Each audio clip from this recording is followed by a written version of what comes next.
எல்லா புகழும் இறைவன் ஒருவனுக்கு. நம்ம தொடர்ச்சியா இஸ்லாத்தை தங்களுடைய வாழ்வியல் நெறியாக ஏற்றுக்கொண்ட சகோதர சகோதரிகளிடம் நம்ம நேர்காணல் எடுத்துட்டு வரோம். ஸோ அதுபோல சிறப்பு நிகழ்ச்சிக்கு சகோதரர் சந்தீப் குமார் என்ற சஃபி அஹ்மத் வந்திருக்கிறாங்க. ஸோ அவங்க கிட்ட பல்வேறு விஷயங்களை கேட்டு தெரிஞ்சுக்கலாம். அஸ்ஸலாமு அலைக்கும். வலைக்கும் அஸ்ஸலாம் வரஹ்மத்துல்லாஹி வபரகாத்துஹு. பிரதர் நல்லா இருக்கீங்களா? அல்ஹம்துலில்லாஹ் நல்லா இருக்கேன். ஸோ நீங்க இஸ்லாத்தை எடுத்துக்கிட்டு எத்தனை வருஷம் ஆகுது? 2018 நவம்பர் 7 ஆல்மோஸ்ட் 8 இயர்ஸ். அல்ஹம்துலில்லாஹ் அல்லாஹ்வோட நாட்டம் 8 இயர்ஸ் ஆச்சு. அல்ஹம்துலில்லாஹ். நீங்க 8 வருஷத்துக்கு முன்னாடி என்ன மதங்களை பின்பற்றிட்டு இருந்தீங்க? இந்துவிசம் தான் லைக் மை பான் அதுதான் போது அப்படியே தான் இருந்துச்சு. உங்களுக்கு எப்படி அதுல ஈடுபாடு? நீங்க தீவிரமா கடைபிடிச்சிட்டு இருந்தீங்களா இல்ல வேறு அளவுக்குள்ள இருந்தீங்களா? எப்படி? இல்லை, நம்ம கண்ண மூடி ஏதோ கும்பிட்டு இருப்போம். அது மற்றவங்களும் கும்பிடுவாங்க, நம்மளும் கும்பிடுவோம். தவிர்த்து இறைவன் யாருன்ற தேடல் எங்கள் அப்பாவோட மரணத்துக்கு அப்புறம் தான் நடந்துச்சு. ஸோ அப்பாவோட மரணம் என் நெஞ்ச உழுக்கின ஒரு சம்பவம். அது ஜூலை 16, 2014 நடந்துச்சு. அது பார்த்தீங்கன்னா காலையில் அப்பா ட்ரெயினுக்காக ஒரு லாயோ காலேஜ் தான் படிச்சுட்டு இருந்தேன் அப்போ. ஸோ ட்ரெயினுக்காக 40 ரூபா தருவாங்க, ட்ரெயினுக்கும் பஸ்ஸுக்கும் போயிட்டு வரதுக்காக இருக்கும். அப்படி இருக்க பட்சத்தில் காலையில் 40 ரூபா வாங்கின ஞாபகம் எனக்கு. ஸோ காலேஜ் போயிட்டு ஆஃப் டே தான் காலேஜ். ஸோ ரிட்டன் வீட்டுக்கு நான் தூங்கிட்டு இருக்கேன். 2:15 தகவல் வருது, அப்பா தவறிட்டாங்க அப்படின்னு சொல்லி. எப்படி? ஹார்ட் அட்டாக் அப்பா. ஸோ அப்பா மிலிட்ரி மேன். அப்பா அங்கே 12 வருஷம் சர்வீஸ் மிலிட்ரியில். அப்புறம் ஹார்பரில் ஒரு 32 இயர்ஸ் கிட்ட சர்வீஸ். ஸோ ரிட்டையர் ஆகி ஒரு 3 வருஷம் தான் இருந்தாங்க, இறந்துட்டாங்க. ஸோ அந்த தேடல் தான் அங்கே ஆரம்பிச்சு தான். மரணம்ன்றது நடந்துச்சு எனக்கு. அப்பா இறந்தது இன்னைக்கு வரைக்கும் நான் அழுகலை. ஏன்னா லைக் எங்கள் அம்மா எல்லாரோட அழுகையும் பார்த்துட்டேன். எங்கள் அம்மாவோட அழுகையை பார்த்தேன். அடுத்த நாள் வீட்டில் சாப்பாடு கூட பொங்குறதுக்கு ஒன்றும் இல்லாமல் பார்த்துட்டேன். ஸோ அதுக்கப்புறமா அந்த சொந்த வீடு அது இன்னைக்கு ரேட்டில் அது ஆல்மோஸ்ட் 8 கோடி கிட்ட. ஸோ அந்த வீடை விட்டு வெளியே தனியாக ஒரு லீஸில் இருந்தோம். அந்த லீஸோட காசும் கரைஞ்சி அப்புறம் இப்போ வாடகையில் இருக்கும். ஸோ சோதனைகள் 1000 இருக்குது. ஸோ இதெல்லாம் ஏன் இந்த சோதனைகள்லாம் நடக்குதுன்னு தேடி எதுக்காக நம்ம இவ்வளோ கஷ்டப்படுறோம்? நம்ம ஏமாத்துறவங்க நல்லா இருக்காங்க, நம்ம மட்டும் கஷ்டப்பட்டுட்டே இருக்குமென்ற ஒரு தாட்டில் இறைவன் யார், அதுக்கு பின்னாடி என்ன இருக்குதுன்னு சொல்லி ஒரு கேள்வி. அப்பா எங்கே போனார், நம்மக்கிட்ட சந்தோஷமாக இருந்த அப்பா எங்கே இப்போ அப்படின்னு ஒரு கேள்வி தேட ஆரம்பிச்சுது. நான் கோயிலுக்கு போவேன். லைக் சாய்பாபா கோயில் ரொம்ப தீவிரமா இருந்தேன் ஒரு கட்டத்துல. வியாழக்கிழமைனா உட்காந்துக்கிறது இல்லை, அங்க போனா அமைதியா இருந்தது எனக்கு. யார் இப்போ எந்த ட்ரெண்டுக்காகவும் இப்பதான் இந்த ட்ரெண்ட்லாம் அதுக்கேற்ற மாதிரி மைண்ட் செட் மாறுது. ஸோ நான் ஒரு 10 வருஷத்துக்கு முன்னாடிலாம் எந்த ட்ரெண்டும் இல்லை. ஸோ எனக்கு பீஸ்ஃபுல்லா இருந்தது தான் நான் தேடினேன். ஸோ இஸ்லாம் நான் அல்ஹம்துலில்லாஹ் ஏற்றுக்கிட்டதுக்கு காரணமும் அல்லாஹ் ஒருத்தன் தான். ஸோ அது நிம்மதி. அப்படின்னும் போது சர்ச்சுக்கும் போய் சண்டே ஆனவங்க போய் உட்காந்துருக்கேன். அங்கே நிறைய விஷயங்கள் பேசுவாங்க, நிறைய விஷயங்கள். இதை தவிர்த்து இறைவன் யாருன்றதை பற்றி யாரும் பேசவே இல்லை. அப்படி இருக்கும்போது ஒரு எப்பயோ வாங்கின ஒரு வாட்ச் ஒரு வாட்ச் கடையில் பர்மா பசாரில் தான் ஒரு வாட்ச் வாங்கினேன். அந்த இடத்துல ஒரு பாய் எனக்கு ஃப்ரீயாக குரான் கொடுத்தாங்க. கொடுக்கும்போது அது எங்கள் அப்பா இறந்தாங்க சொன்னல, அதுக்கு முன்னாடியே அதெல்லாம் கைக்கு வந்துச்சு. நான் பரனில் எடுத்து வச்சுட்டேன். ஸோ இந்த இறைவன் யாருன்னு நான் சாய்பாபா கோயில் சொல்லியிருந்தேன்ல, அந்த சாய்பாபா கோயில் ஷீரடிக்கெலாம் போயிடவே முடியாது அவசியத்தில். அதெல்லாம் அவர் நினைக்காம போக முடியாதுலாம் சொன்னாங்க. நான் ஏரியாவில் ஒரு பெரிய பெருசுங்க கேங்லாம் இருக்கும்ல. ஸோ அவங்க பெரியவங்க மூலியமாக அப்படியே போயிட்டு நான் பாட்டு பூனே கிளம்பி அங்கே போயிட்டு ஷீரடி சாய்பாபாவை பார்த்துட்டு வந்துட்டேன். அவரும் பார்த்தா ஒரு முஸ்லீம் தான். அவர் மேலே அன்பு கொண்டு அவரை சாமியாக்கிட்டாங்கன்றது புரிஞ்சுது. ஸோ எண்ட் ஆஃப் தி டே எனக்கு இது ஒரு கன்ஃபியூஸ் ஸ்டேட்ல இருக்கு. யார் தான் இறைவன் தேடல் இருக்கும்போது அப்போ ஒரு பாய் கொடுத்த குரான் தொடர்ந்து பார்க்குற இறைவன் தேவையற்றவன், இறைவன் பிறக்கவும் இல்லை பிறப்படவும் இல்லை, அவன் நிகராக எதுவுமே இல்லைன்ற மாதிரி வருது. ஸோ ஓகே அப்படின்னும் போது அது ஒண்ணுதான் எனக்கு, அந்த வார்த்தைகள் ஒண்ணுதான் திருப்தி அடைய செஞ்சுது. அப்படின்னும் போது எங்க அம்மா கிட்ட சொல்றேன், என்னோட சொந்த தாயை ஏதாவது முஸ்லீம் லவ் பண்ணிட்டு தான் கேள்வி ஃபர்ஸ்ட் கேள்வி கேட்டாங்க. கேட்டாங்க. அப்படி இருக்கும்போது அவங்களுக்கு புரிய வைக்கிறதுக்கு 1.5 வருஷம் ஆச்சு. ஸோ 2016 இந்த தேடல் 2018 தான் ஆல்மோஸ்ட் நிறைவடையுது. எங்கள் அம்மா கிட்ட சொல்லிட்டு போய் அல்ஹம்துலில்லாஹ் களிமா சொல்லிட்டு வந்தேன். 2019 இஸ்திமா நடந்துச்சு, திருச்சி இஸ்திமா. மறக்க முடியாத நினைவு அது. அந்த 3 நாள் நடந்துச்சு. 2025, 26, 27 நடந்துச்சுன்னு நினைக்கிறேன். ஸோ போயிட்டு வந்தோடனே எனக்கு ஒரு நடுவல். அடியிலேருந்து இன்னைக்கு நான் டிவி பார்க்கல. என் டிவியில் பெருசாக இன்ட்ரெஸ்ட்டும் இல்லை. மேபி ஏன் அப்படின்னா அதில் ஆட் இருக்குது. அந்த ஆட் நம்மளால திணிக்கிறாங்கன்றதை புரிஞ்சுக்கிட்டேன். அதுக்கு பின்னாடி இருக்க அரசியல் புதுவிதமாக என்னோட அறிவுக்கு என்ன எட்டுதோ அல்ஹம்துலில்லாஹ் அதை புரிஞ்சுக்கிட்டேன். ஸோ இந்த மாதிரி அல்லாஹ் நிறைய விஷயத்தில் பாதுகாத்து தான் வச்சுருக்கான். பாதுகாத்து பத்திரமா வச்சுட்டு போயிட்டு இருக்கு. அட் சேம் டைம் பார்த்தீங்கன்னா என்னோட மனைவி, ஸோ அவங்க வந்து அல்லாவோட கிஃப்ட். அதுவும் ஆப்வியஸ்லி அவங்களும் ஒரு இந்து பெண் தான். ஸோ நான் இஸ்லாம் ஸ்டார்டிங்கில் வந்து எத்தி வைக்கும்போது அவங்க 1008 கேள்வி கேட்டாங்க. 1008 கேள்வி கேட்டு நிறைய குழப்பமான விஷயங்கள்லாம் கேள்வி கேட்டாங்க. நான் வந்து எனக்கு தெரிஞ்சதை நான் சொன்னேன், ப்ளஸ் தெரிஞ்சுக்கிட்டு சொன்னேன். ஒரு கட்டத்தில் திடீர்னு அவங்க நைட்டு கால் பண்ணிவிட்டு, ஜஸ்ட் பிகாஸ் இது லவ்ன்றதுனால நீ சொல்கிறத நான் மெயினாக நம்பலை அப்படின்னு சொல்லிட்டு ஒரு நாள் வச்சுட்டாங்க. திருப்பி அவங்க இன்னொரு 3 மாதம் கழிச்சு அதை பற்றி ரிசர்ச் பண்ணிவிட்டு ஒரு 2:45 நைட்டு அந்த மாதிரி டைமில் இருக்கும். நீ ஒரு நாள் மரணிச்சிருவ, இது ஆஃப்டர் ஆல் மண்ணில் போகிற ஒரு உடம்பு, ஸோ உனக்காக சொல்லலை, நான் அல்லாஹ் நிஜமாலே ஏற்றுக்கிறேன், எனக்கு கலிமா சொல்லிக் கொடுன்னு சொன்னாங்க. ஸோ எனக்கு ஒரு டவுட்டு, இப்போ நீங்கள் வந்து இஸ்லாத்தை ஏற்றுக்கிட்டதுக்கு அப்புறம் தான் அவனை கல்யாணம் பண்ணீங்களா இல்லை உங்களுக்கு? இல்லை, நான் வந்து அதுக்கு முன்னாடியே அவங்களுக்கு தெரியும், ஃப்ரெண்ட் ஆஃப் ஃப்ரெண்ட் அவங்க. ஸோ அதுக்கு முன்னாடி அவங்களுக்கு தெரியும் எனக்கு. நான் இஸ்லாம் ஏற்றுக்கிட்டு 2018, அவங்க எனக்கு தெரிய ஆரம்பிக்கிறதே பார்த்தீங்கன்னா 2019 எண்டில் தான். Okay okay okay. ஸோ அதுக்கும் சம்மந்தமே இல்லை. ஸோ ஸ்டில் தான் சொல்கிறேன், அல்லாஹ் யாரை நாடுவான்னு தெரியாது, அல்லாஹ் விரும்பிட்டா நடக்கும். அந்தமாரி தான் என் லைஃப்பில் அவங்க வந்தாங்க. ஸோ 2021 மார்ச் 3 நினைக்கிறேன், அந்தமாரி மார்ச் 23, கரெக்ட், மார்ச் 3 இல்லை, மார்ச் 23, அந்த 3லாம் பேச்சு போயிட்டுருக்கு.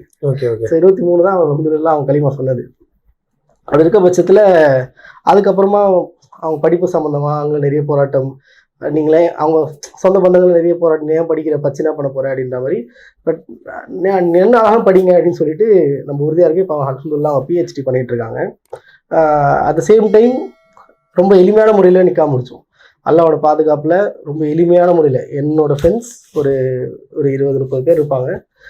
பள்ளியில் சில ஆட்கள், அவங்க மொத்தமாக ஒரு 100 பேருக்கு நல்ல சாப்பாடு கொடுக்க முடியுன்ற சூழலில் ரொம்ப எளிமையான முறையில் நிற்க முடிச்சு இப்போ அல்ஹம்துலில்லாஹ் பாதுகாப்பாக போயிட்டுருக்கு. ஸோ நம்மள இப்போ நிறைய விஷயங்கள் சொன்னீங்க. இப்போ நீங்கள் இஸ்லாத்துக்கு வர்றதுக்கு முன்னாடி இஸ்லாத்தை பற்றியான கண்ணோட்டம் உங்களுக்கு ஒரு மாதிரி இருந்திருக்கும்ல? பொதுவாக வந்து இன்னைக்கு மீடியாவில் வந்து காட்டுற மாதிரி முஸ்லீம்களை தவறாக சித்தரிக்கிறாங்க. அப்படி பார்த்ததுக்கு இப்போ நீங்கள் ப்ராக்டிக்கலாக இஸ்லாமியில் இருக்கு பார்க்குறதுக்கு எப்படி ஃபீல் பண்ணுறீங்க? நான் சொன்னேன் இல்லையா, இது வந்து ஒரு முஸ்லீம் எப்படி வேணா இருப்பான். ஒரு முஸ்லீம் தப்பாக கூட இருப்பான், சரியாக கூட இருப்பான், இல்லை சரியாக இருக்கிற மாதிரி நடிப்பான், இல்லை ஒரு நாள் வந்து அவனுக்கு தப்பான புரிதலை வாழ்ந்துட்டு இருப்பான்.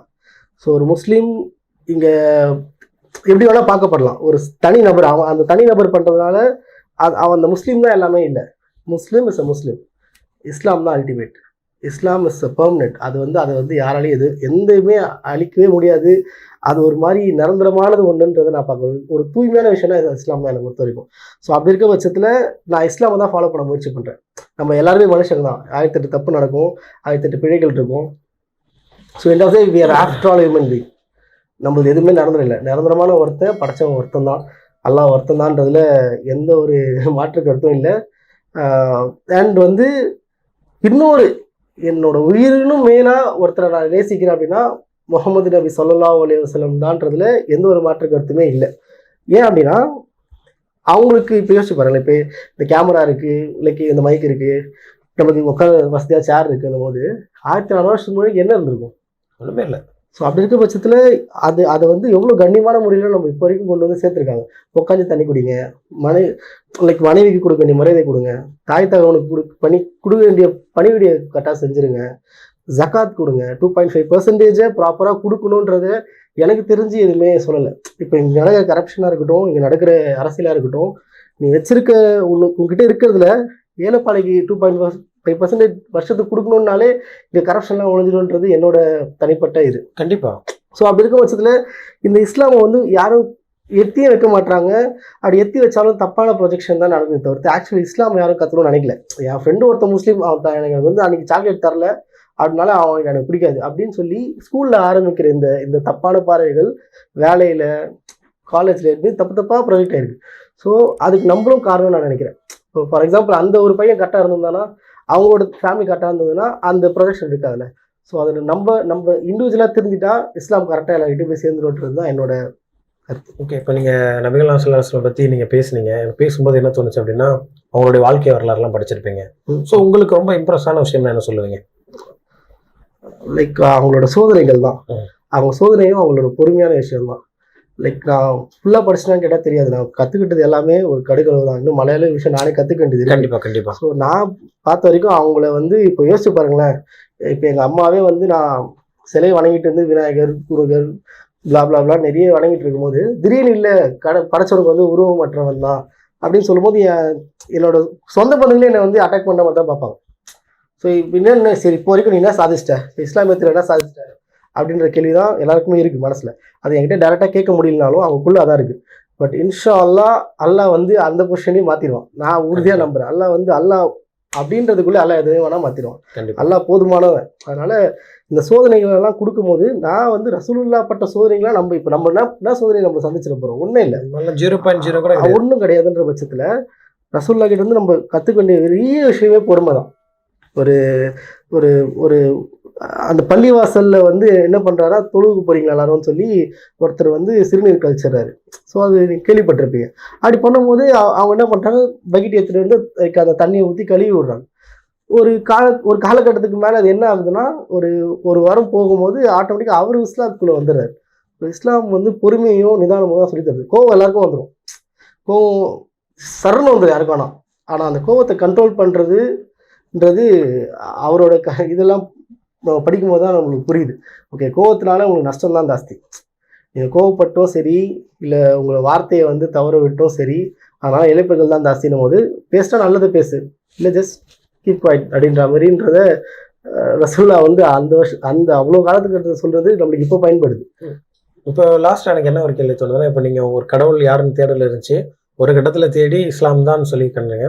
இதனால் வந்து உங்கள் வீட்டில் ஏதாவது பிரச்சனைகள் நீங்கள் ஃபேஸ் பண்ணீங்களா? இப்போ நீங்கள் இஸ்லாத்தை அக்செப்ட் பண்ணப்போ பொதுவாக சில பேர் வந்து சில பிரச்சனைகள் சந்திப்பாங்க. அது மாதிரி நீங்கள் ஏதாவது சந்திச்சிருக்கிறீங்களா? அல்லாவோட இதில் எனக்கு அந்த மாதிரி பெருசாக எதுவும் இல்லை. பட் அக்காவோட வருத்தம் மட்டும் இருக்குது. அக்காவுக்கு வந்து அதான் லைக் நான் இப்போ சொன்னேன் பார்த்தீங்களா, இஸ்லாம் அந்த முஸ்லீமை கொண்டு இஸ்லாமை தப்பாக நினச்சிக்கிறாங்க. இஸ்லாம் வேற, முஸ்லீம்கள் வேறன்றது அவங்களுக்கு புரியல. ஒரு முஸ்லீம் தெரியாமல் வட்டி வாங்கியிருப்பான். சில பேர் பாவம் பண்ணுறாங்க. அவங்களோட நண்பராக எங்கள் அக்கா இருந்திருக்கலாம். நீங்களாம் அவ்வளோ ஒழுங்கு, நீங்களாம் ஒழுங்கா, நீனா அவ்வளோ கரெக்டாக பேசுகிற, இவ்வளோ நியாயமாக பேசுகிற அப்பா. ஸோ அந்த மாதிரி எங்கள் அக்காவோட ஒரு மன உளைச்சலுக்கு மட்டும் ஆளாயிருக்கேன். ஸோ இன்ஷா அல்லாஹ் அவங்களும் இஸ்லாம் இன்ஷா அல்லாஹ் ஏற்றுப்பாங்கன்றதுலேயே நம்பிக்கை இருக்கு. லைக் அல்ல அவங்க உள்ளத்துலேயும் போட்டுருவான், எனக்கும் தெரியாது. இன்ஷா அல்லாஹ் அது கண்டிப்பாக நடக்கும். அப்படின்னு லைக் அது ஒரு வருத்தமான விஷயம். சொல்லியிருக்கிறீங்களா அவங்ககிட்ட? எத்தி வச்சிருக்கோம். அதான் லைக் அல்லாஹ் வந்து நம்ம எத்தி வைக்கிறதோட நம்மளை உதவி சொல்லிடுறாங்க. சொல்லலாம் அவங்க உள்ளத்துல போட வேண்டியது அல்லாவோட வேலை. அதுக்கான காலமோ நேரமோ சூழ்நிலையும் வரும் வரைக்கும் நம்ம பொறுமையா இருக்கணும். கண்டிப்பா. அதனால எனக்கு இஸ்லாம் ஏற்றுக்கிட்டதுல நிறைய பேர் நீ இப்போ என்ன சாதிச்சிட்டேன்னு ஒரு கேள்வி வரும். இல்லை இப்போ எதுக்கு அதை பின்பற்ற, நீனா ஒழுங்கா, நீ ஸ்கூல் டெஸ்ட்டில் ஒழுங்கா இருந்தியா, காலேஜ் டெஸ்ட்டில் ஒழுங்கா இருந்தியா, நான் அப்பா இருந்தவனே நடிக்கிறியா, இந்த மாதிரி கேள்விகளும் வந்திருக்கு. ஸோ உள்ளத்தை புரிஞ்சுக்கக்கூடியவன் அல்லாஹ் ஒருத்தன் தான். ஸோ இங்கே யாருக்கும் எனக்கு யாரோட சர்டிஃபிகேட்டும் தேவையில்லை, என்னை படைச்ச அல்லாவோட சர்டிஃபிகேட் இருந்தால் போதுமானது. அல்ஹம்துலில்லாஹ். அப்படி இருக்க பட்சத்தில் அல்ஹம்துலில்லாஹ் எனக்கு வந்து இஸ்லாமை பின்பற்றதுக்கான வழி இருக்கே தவிர்த்து அதுக்கு 1008 தடங்கள் வந்துக்கிட்டு இருக்கு. எனக்கு வந்து நான் நிறைய இது கேள்விப்பட்டிருக்கேன். சில பேர் ரெஸ்ட் ரூமில் போயெல்லாம் தொழுவத்துக்கு கேட்டிருக்காங்க, சில வீடியோலாம் பார்த்துருக்கேன். ஸோ அப்படி இருக்க பட்சத்தில் அல்லாஹ் நம்மளை பாதுகாத்தான் வச்சிருக்கான், கண்ணியமான முறையில் வச்சிருக்கான். இன்னும் மேற்கொண்டு இப்போ எனக்கு அதிகபட்சம் ஆசை என்னன்னா, இந்த உலக வாழ்க்கையில் அதிகபட்ச ஆசை எங்கள் அம்மாவோட பேரில் ஒரு பள்ளிவாசல் கட்டிடணும், எங்கள் அம்மாவுக்காக ஒரு வீடு கட்டிடணும். ஏன்னா அந்த சொந்த வீடு போச்சுன்னு சொன்னாங்க. அவ்வளோதான் அதிகபட்ச ஆசை, அவ்வளோதான். பள்ளிவாசல்ன்றது நம்ம கியாமத் நாள் வரைக்கும் நமக்கு நன்மை. அது எங்கள் அம்மாவுக்கும் இஸ்லாம் சேரணுன்றது நான் லாஸ்ட் வீக் கூட சொல்லியிருந்தேன்.